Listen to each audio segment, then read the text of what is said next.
नमस्कार, आप देख रहे हो न्यूज़ सीजी 24। आज हमारे न्यूज़ सीजी 24 की टीम पहुंची थी रायपुर के नगर निगम। जी, हम बात कर रहे हैं व्हाइट हाउस की। व्हाइट हाउस से हमने जब बाहर निकला तो कहीं ना कहीं अब हम गार्डन में टहलने के लिए पहुंचे। वहीं पर टहलते हुए हमारी मुलाकात हो गया छत्तीसगढ़ अनियमित कर्मचारी मोर्चा के प्रांतीय संयोजक गोपाल साहू जी से। अब हम गोपाल साहू जी से विस्तृत चर्चा करेंगे, क्योंकि हम बताना चाहते हैं कि मोर्चा का आगामी 14 तारीख को रायपुर के धरने स्थल तूता में एक बहुत बड़ा जनसभा धरना, और साथ ही हम बताना चाहते मुख्यमंत्री भूपेश बघेल जी का निवास घेराव करने के लिए हजारों की संख्या में मोर्चा के कर्मचारी, और जो हम बताना चाहते हैं विभिन्न संगठन जो कर्मचारियों का वहाँ पर पूंछ करने वाले हैं। साथ ही हम बात करेंगे छत्तीसगढ़ के रायपुर के पावन धरा पे देश के प्राइम मिनिस्टर नरेंद्र मोदी जी के आगमन को लेकर के कहीं ना कहीं उन्होंने एक बयान दिया है कि छत्तीसगढ़ के 36 वादे, जिसमें कुछ ऐसे वादे भी है जिसको 10 दिन में पूर्ण करने वाली बात कही गया था, जिसको अभी तक नहीं किया गया। कहीं ना कहीं इशारा साफ है, कर्मचारियों के संबंधित था। हम सभी विषय को लेकर हम सीधे बात करेंगे गोपाल साहू जी से, क्या कहना उनका। सर, न्यूज़ सीजी 24 में आपका बहुत बहुत स्वागत है। नमस्कार संजय भाई। सर, देखा गया कि नरेंद्र मोदी देश के प्राइम मिनिस्टर जी का प्रवास था रायपुर में, कल आम सभा को संबोधित किए। उसमें अपने वक्तव्य में उन्होंने कहा है एक जगह कि छत्तीसगढ़ के 36 वादे, जिसमें से कुछ ऐसे भी वादे थे जो 10 दिन में पूर्ण करने वाले थे मगर अभी तक हुए नहीं। इशारा साफ है, अनियमित कर्मचारी। क्या कहेंगे प्रधानमंत्री के इस बयान को लेकर आप? नहीं, इसके लिए तो हम स्वागत करते हैं। एक प्रधानमंत्री यदि प्रदेश के अनियमित कर्मचारियों की दर्द को समझते हैं और कहीं एक बड़ा मंच में हमारी बातों को रखते हैं, तो उसके लिए हम सहृदय से उनके आभारी हैं।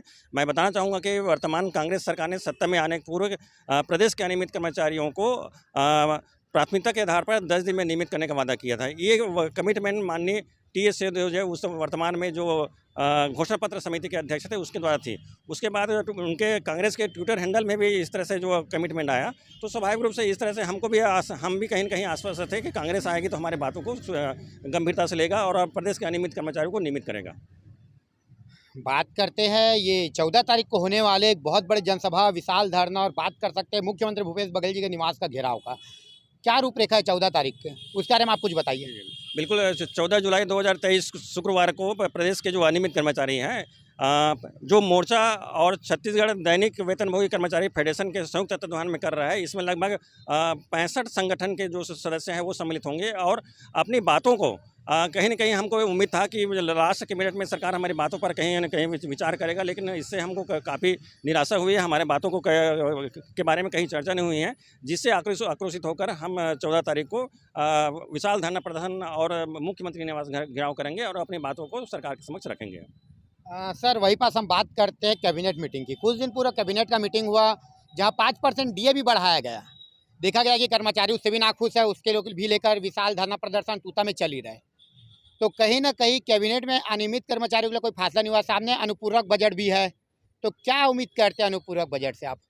देखिए क्या है, जो भी अनुपूरक बजट में आता है उसके लिए कि पहले कैबिनेट में उसकी अप्रूवल लिया जाता है, और जो 18 तारीख से जो मानसून सत्र है उसमें जो प्रस्तुत किया जाना है अनुपूरक बजट के लिए, ये स्पष्ट हो गया है कि कैबिनेट में इसके लिए किसी प्रकार के अनियमित कर्मचारियों के बारे में किसी प्रकार की कोई बातें नहीं की है।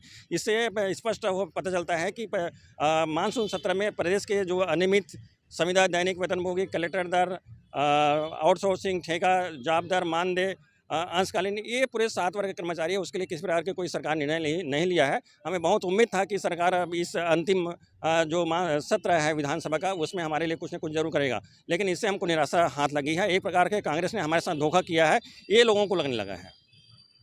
सर, इस बार लगातार कई बार धरना प्रदर्शन भी हुआ, इससे पहले भी मुख्यमंत्री निवास घेराव हुआ है, लेकिन कहीं ना कहीं यह वर्ष चुनाव का वर्ष है। कुछ माह बाद आचार संहिता लगने वाला है और साल के अंत में होने वाला छत्तीसगढ़ के विधानसभा चुनाव 2023 का। तो कहीं ना कहीं ये आंदोलन को हम एक विशेष और महत्वपूर्ण रूप से देख सकते हैं रणनीतिक तौर पे। तो क्या दबाव रहेगा इस आंदोलन के सरकार पे? स्वाभाविक रूप से प्रदेश में लगभग 6 लाख से अधिक अनियमित कर्मचारी है, और एक वेटेज के हिसाब से बताना चाहूँगा कि प्रदेश में कुल लगभग क्या है 2 करोड़ की जनसंख्या, 2 करोड़ मतदाता है, जिसमें प्रदेश के जो अनियमित कर्मचारी है उनकी वोट वेटेज लगभग 12.5% के आसपास है, 25 लाख के लगभग है। तो स्वाभाविक रूप से क्या है, ये हमारा वेटेज तो है और कहीं न कहीं हम सरकार को प्रभावित करते हैं। पिछली बार भी हमने सरकार बनाने में काफ़ी अहम भूमिका अदा किया था, और सरकारें हमारी बातों को नहीं सुनती, तो उसका परिणाम तो सरकार जानते ही हैं। तो हम ये भी मान सकते हैं कि कहीं ना कहीं अभी हम देखें कि छत्तीसगढ़ के जो स्वास्थ्य मंत्रालय संभालते थे TS बाबा, वो छत्तीसगढ़ के उप मुख्यमंत्री बन चुके हैं, भले कुछ वहाँ के लिए बने हों, कहीं ना कहीं उन्होंने आपके जो कर्मचारियों के मंच पे भी आके उन्होंने वादा किया था। तो अब क्या प्रभाव देखने के लिए मिल रहा है? क्या उन लोग से मुलाकात हुआ है आपका?